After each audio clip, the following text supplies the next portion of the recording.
gente, sou eu, Jorge Guilherme, professor de Biologia. Estou aqui no caso para poder ajudá-los em relação ao Enem, ok? Sendo convidado em relação à Universidade Aberta, é um prazer muito grande. Dando continuidade, gente, em relação às relações ecológicas, ok? O assunto é biologia e, consequentemente, no caso das relações ecológicas, elas podem ser harmônicas ou podem ser desarmônicas. Agora, apresento-lhes as relações que são desarmônicas, ou seja, a interação é negativa entre um ser e outro. Ou os dois se dão mal, ou um deles acaba se dando mal, ok? Vamos lá, gente. Relação ecológica desarmônica intraespecífica, ou seja, entre espécies iguais, tá? Entre mesma espécie. Apresenta-nos uma competição interespecífica. É o nome do processo mesmo. É quando os seres de mesma espécie competem um território, alimento, uma fêmea para poder, no caso, copular, entre outras. Alguns exemplos, gente. Aqui, ó. Um elefante marinho, ele, no caso, disputando com outro macho para poder, no caso, né, copular e assim poder ter relações sexuais com a fêmea. Um outro caso interessante também é entre galos, para poder também fazer com que venha a ser a analisar quem vai ser o alfa, e em cima desse alfa, no caso, esse macho que vai ser o predominante, ele vai conseguir ter relações com as galinhas. E tem um exemplo muito interessante também, que talvez a carapuça sirva para vocês, que é chamado de Enem. Já ouviu falar? É uma relação ecológica onde seres de mesma espécie estão disputando uma vaga para ser bem-sucedido, ok? Outro, galerinha, canibalismo. Canibalismo é uma relação ecológica desarmônica entre espécies diferentes, aonde um ser de mesma espécie mata e devora esse outro. Gente, alguns exemplos já cobrados, tá? Tubarão. Olha que interessante. O tubarão branco, o tubarão tigre, no caso, e o martelo, eles têm uma tendência canibalista. Olha que interessante. Mesmo no caso, a mamãe tubaroa, digamos assim, tendo um filhotinho na barriga dela, quando os filhotinhos já estão mais que formados em relação aos outros, um já começa a devorar ao outro. E pior, quando a mamãe tubaroa coloca esses bichinhos para fora, esses filhotinhos para fora, ele já tem que sair nadando desesperadamente para fugir dos irmãos mais fortes e também para fugir da própria mãe, que pode vir a devorá-los. Trauma de família, galera. Tubarão é um cara violento, ok? Outro, além do tubarão, temos o louva-a-Deus.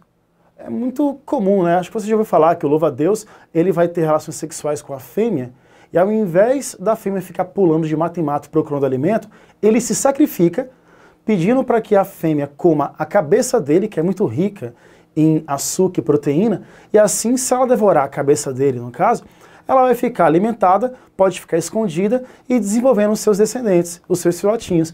Ah, Jorge, mas dói. Cara, tá comendo a cabeça dele, ele tem espasmos, dói pra caramba. Mas é uma relação muito galanteadora, onde o macho se deixa, no caso, ser devorado para o bem da fêmea e dos filhotes. E um outro caso é a viúva negra. Essa não vem de Deus não, tá? Gente, a viúva negra é uma espécie de aranha onde ela é maior do que o macho. Então ela é desse tamanho, o macho é um pouco menor e toda vez que ela quer copular, ela tece uma teia muito bonita, ok? Convida o macho até essa teia e aí, no caso, ela se dá ao luxo de vir a induzir o macho à cópula, o sexo. O macho entende, sobe no popozão dela, no caso que ele é menor, né? Ele literalmente sobe no popozão dela e começa o chicotinho queimado, e começa o sexo. Consequentemente, no caso, quando ela percebe que o macho já ejaculou, já liberou os seus gametas dentro do corpo dela, ela tem uma contração pseudo-vaginal, ela tem uma contração da sua genitália que segura a genitália, né, o pênis do macho.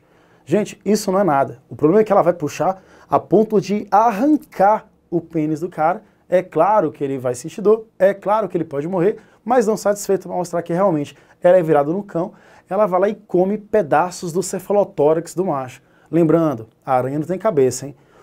A cabeça e o tórax da aranha são fundidas numa só. Aí a viúva negra vai lá e come cefalotórax do macho, devorando. Pesado, ok? Outro, gente, competição interespecífica. Mudamos, hein? Relação ecológica desarmônica interespecífica, ou seja, espécies agora que são diferentes, ok? Gente, a competição interespecífica é aquela entre seres de espécies diferentes que vão competir em alguma coisa. É muito comum casos de território. Aqui, ó, um bom exemplo é o gato e o rato. O gato e o cachorro estão disputando a atenção do dono, podem disputar o território, podem disputar alimento. O importante é você saber que eles competem entre espécies diferentes por alguma coisa querendo ficar, né, querendo se beneficiar em relação a isso. Tudo bem? Outro, predatismo, clássico. Relação presa-predador. O predador, ele vai atacar e devorar a presa, que obviamente é de espécie diferente a dele, tá? Temos vários exemplos. Quando uma cobra devora um ratinho, quando uma águia pega um peixe, por exemplo, entre outros. O que você não pode esquecer é que dentro do predatismo existem alguns nomes da biologia que podem te confundir e o seu examinador pode tentar te enganar em relação a isso. Um ótimo exemplo, galera, mimetismo. Mimetismo é uma relação biológica onde um ser imita um outro ser, ele se disfarça de outro ser que seja perigoso, por exemplo, para poder ficar disfarçado, tá? Então olha que interessante, é uma característica que vai confundir o outro grupo de organismo, ele vai se disfarçar daquilo. Temos 3 tipos. O mimetismo pode ser batesiano, agressivo ou reprodutivo. Gente, mimetismo batesiano, olha que interessante. Um ser imita um outro ser perigoso. Aqui, ó, um ótimo exemplo. 2 exemplos de mariposas. Uma, no caso, a rainha é venenosa, é tóxica, e a outra não. Mas você pode perceber que elas se parecem. Então, na dúvida, o predador não vai devorar nenhum nem outro. E ele está disfarçado de um perigoso para poder, no caso, ficar protegido. Batesiano, tá? Um outro caso é o reprodutivo agressivo. Fantástico, cara. É quando o alvo da presa do mímico. Ou seja, gente, o predador se disfarça de presa para poder matar. Um ótimo exemplo. Tá vendo isso aqui? Eu acho que se você está conseguindo enxergar essa imagem legal, você está achando que é uma formiga, não é? Não é. A formiga é um inseto. Os insetos têm 6 patas, são hexápodes. Aqui não, gente. Aqui, ó, 4 de um lado, 4 de 8. É um octópode. Isso é uma aranha muito venenosa, que está fazendo um mimetismo disfarçada, no caso de formiga, para que, quando o predador tentar devorar a formiga achando que é uma inocente formiga, na verdade é uma poderosa aranha que vai devorá-lo, ok? E um outro exemplo também muito curioso é o mimetismo reprodutivo. É quando o órgão sexual da planta imita um animal. Gente, as plantas, no caso, quando angiospermas, elas apresentam, né, uma estrutura sexual chamada de androceu, quando macho, que tem esporos. Olha que interessante. Isso parece pra caramba um bicho, né? Parece um besouro, coisa parecida, mas não. É só o órgão sexual da planta. Aí o besourinho tá ali voando, olha essa gatinha aqui, aí ele vai querer pousar para reproduzir. Quebra a cara. Na verdade é o órgão sexual da planta, assim ele fica todo sujo de pólen. Quando ele, no caso, fica sujo de pólen e for visitar uma outra planta, ele leva o pólen desse vegetal participando da reprodução sexuada da planta. Fantástico, tá? Então temos 3 mimetismos, gente. Batesiano, agressivo e reprodutivo. Não pode confundir, hein? O que é mimetismo? É quando você imita, no caso, alguém perigoso, tá? É um mímico. Já no caso, camuflagem é uma técnica que você se disfarça em relação ao meio. Então, mímico tem a ver com organismos e a camuflagem tem a ver com o meio. Temos 2 tipos. Existe, no caso, uma camuflagem do tipo homocrômica. Quando homocrômica é quando o indivíduo imita a cor do meio onde ele está vivendo. Olha que legal, galera. Tá vendo aqui, ó, um bocado de algas? Não sei se dá para perceber, mas bem aqui, discretamente, nós temos um sapo, onde a pele dele é da mesma cor que o vegetal e, consequentemente, ele está camuflado em relação ao meio. Camuflado em relação ao quê? Cor. Isso é uma camuflagem homocrômica. Um outro ótimo exemplo, gente, tá? Região de savana e temos ali, ó, a pele de uma onça, por exemplo, a pele, no caso de um leão, por exemplo, tá? Você pode notar que, independentemente se for de savana ou se for outra região, a vegetação parece muito com o pelo do animal. Quando ele se abaixa em posição de ataque, ele fica muito disfarçado. E aí ele pode vir a atacar sua presa com mais qualidade, ok? Então, camuflagem homocrômica imita o meio em relação à sua cor. Já uma camuflagem homotípica é aquela em que o ser vai imitar, né, vai se camuflar em relação a objetos do meio. Fantástico, gente. Um ótimo exemplo, tá? Esse carinha aqui, ó, que você não tá vendo uma planta com gravetos, não. Esse cara bem aqui é o bicho-pau, ok? É um animal onde ele parece mesmo um graveto e é muito difícil de você colocá-lo numa árvore e tentar encontrá-lo depois, porque a sua aparência, no caso, se camufla em relação ao ambiente. Se você ficou surpreso com o bicho-pau, eu te garanto que você vai achar ele fraco. Depois que eu vou te mostrar, no caso, uma imagem do bicho-folha. Ok? Gente, olha que lindo.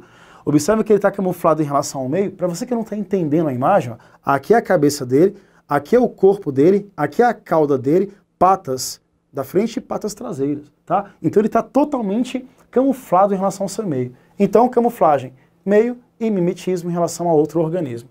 Só que tem outro detalhe.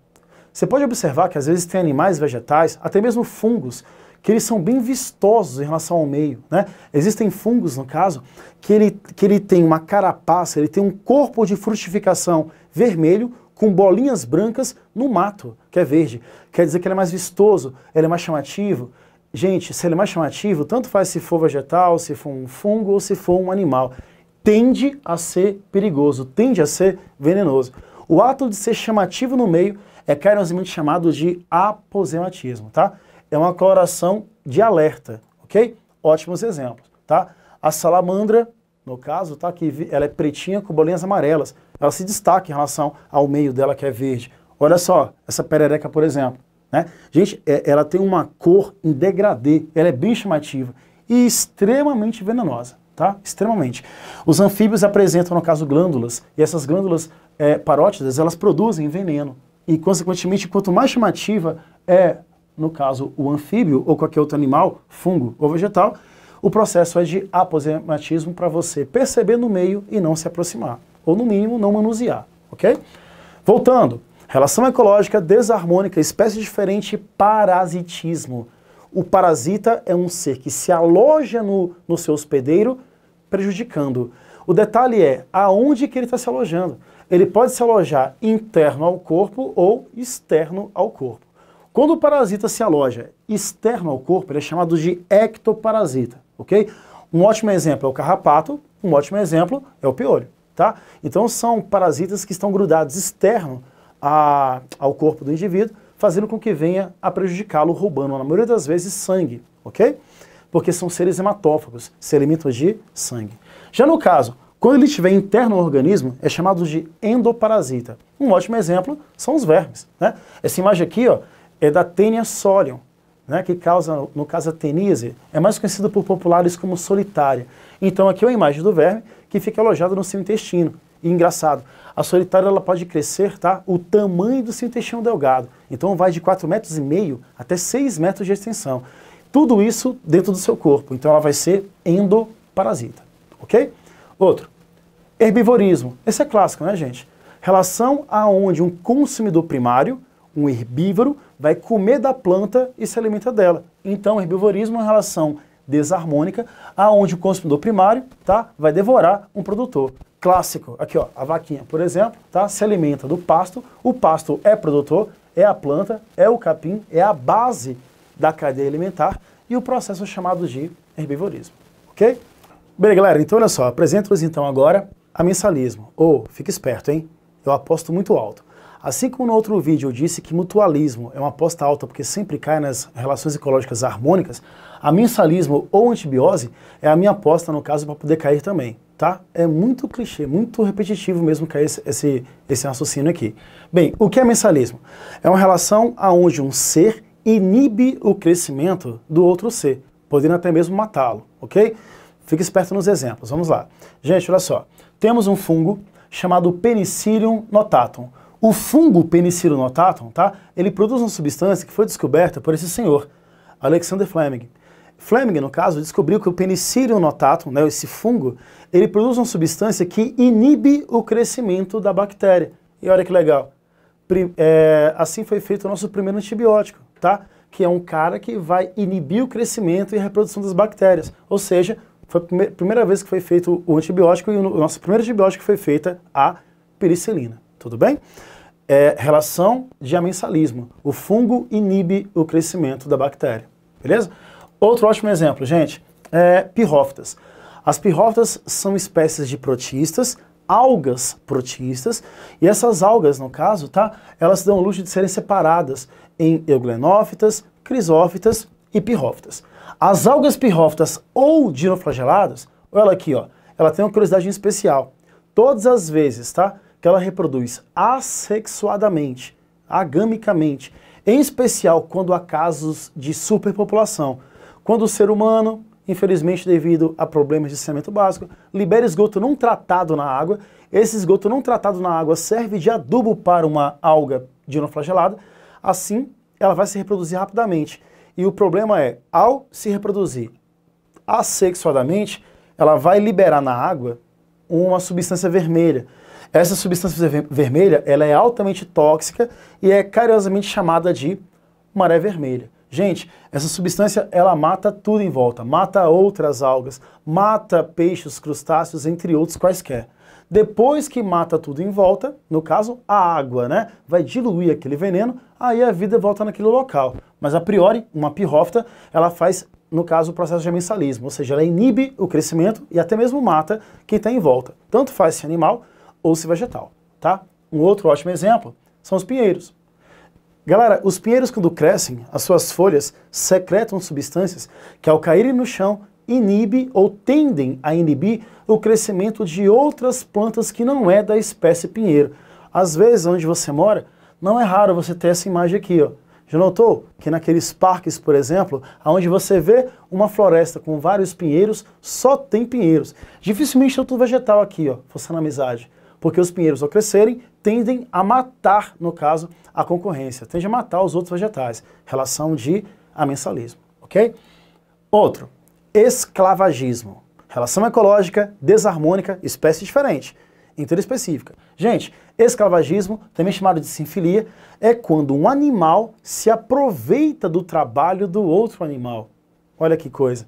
Gente, um ótimo exemplo, as formigas e o gafanhoto. Tá? As formigas têm pequeno porte, então elas se dão o luxo de ter que trabalhar muito e guardar no formigueiro uma grande quantidade de alimento para que no período de geada, para que no período de neve na América do Norte, ou na nossa realidade aqui, para quando começar o período de chuvas, ela vai ficar no formigueiro e já tem o que comer, está bem alimentada. Então elas trabalham e guardam o seu alimento. Aí o bandido do gafanhoto espera elas guardarem o alimento, vai no formigueiro, quebra tudo e acaba se alimentando da reserva das formigas.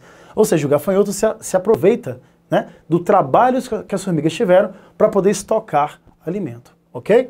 Outro, não pense, tá, que as formigas são só coitadinhas, não. Temos as formigas e o pulgão. Gente, o pulgão, no caso, é um inseto menor do que a formiga e o pulgão tem uma característica clichê. Ele tem um bico que ele vai penetrar a casca da árvore e vai tomar a seiva elaborada, ou seja, vai tomar a seiva, a parte que tem açúcar da planta, água com açúcar, aquele papinho de floema que é dado lá na botânica. Gente, a formiga, ela vai pegar o pulgão e ela vai obrigar o pulgão a tomar a seiva elaborada, ou seja, o açúcar que está na árvore. Mesmo que o pulgão não queira, ela está obrigando, esclavagismo, se aproveitando do trabalho dele. Quando o pulgão bebe seiva, bebe muito açúcar, mas muito açúcar, ele começa a extravasar pelo intestino dele, pelos poros e também pelo intestino, começa a extravasar a seiva, o açúcar. A formiga vai lá e se alimenta do pulgão, né, da seiva que o pulgão, no caso, roubou da árvore, ok? Se você ver desenho, isso ficou muito enfatizado no desenho Vida de Inseto, aonde apresenta, no caso, uma formiga mais velha, que é onde tinha um pulgão, né, fazendo como se fosse de cachorrinho, porque realmente as formigas elas vão estar comandando o pulgão e obrigando a beber da seiva da árvore para poder depois elas tomarem dessa seiva que sai do intestino do pulgão, se aproveitando do trabalho dele, ou seja, esclavagismo, ok? Outro, gente, João de Barro e as cobras. O João, tá, esse passarinho simpático, é um cara monogâmico, monogamia, coisa que está difícil hoje em dia. Ele vai se relacionar com uma fêmea e ele só vai ter uma outra fêmea se essa morrer, ok? Então o João, ele vai pegar esterco, barro, penas, galhos e vai fazer uma casinha top de linha, que é a casa do João de Barro. Aí ele vai naquela fêmea que ele está interessado, uma Maria do bairro qualquer, aí ele vai convidá-la a casar e morar com ela. Olha que coisa mais interessante. Quando o João convida a fêmea e a fêmea vai até a casinha, se ela não estiver satisfeita, ela vai com seu bico e puxa um graveto mestre que está segurando a casinha do João. e a casinha cai. E o João fica lá com cara de besta, só vendo aquilo. Aí olha que humildade, olha que show de humildade. Ele vai pegar mais componentes, faz uma outra casinha melhorada, vai na mesma fêmea, vê se ela está se relacionando ou não. Se ela não tiver, vai convidá-la, no caso, a morar. Se ela aceitar a casar, a morar com o João, vivem felizes para sempre. Mas infelizmente existe o mal no mundo. A cobra é um animal pecilotérmico, um animal de sangue frio. Quando a cobra, no caso, vê a casa do João é de barro. E o barro retém mais calor. Já comeram comidas com panela de barro? Fica mais quentinha. Então a cobra bandida começa a subir na árvore, no caso, e expulsa João, tá? Expulsa a fêmea. Se tiver ovos, ela come. Se tiver filhotes, ela come e ela mora aqui dentro. Não é raro do interior, tá? Crianças subirem nas árvores para poder pegar o filhotinho do João. Quando mete a mão na casinha do João de barro, tem uma cobra lá dentro que pode ser peçonhenta e a criança pode se dar mal, ok? Então a cobra se aproveita do trabalho do João de fazer uma casinha e a cobra vive lá dentro, já que o ambiente é bem quentinho, ok? Então, gente, apresentei as relações harmônicas no outro vídeo e acabei de apresentar, no caso, as relações desarmônicas. Espero que assim vocês estejam preparados para a prova, valeu? Abraço!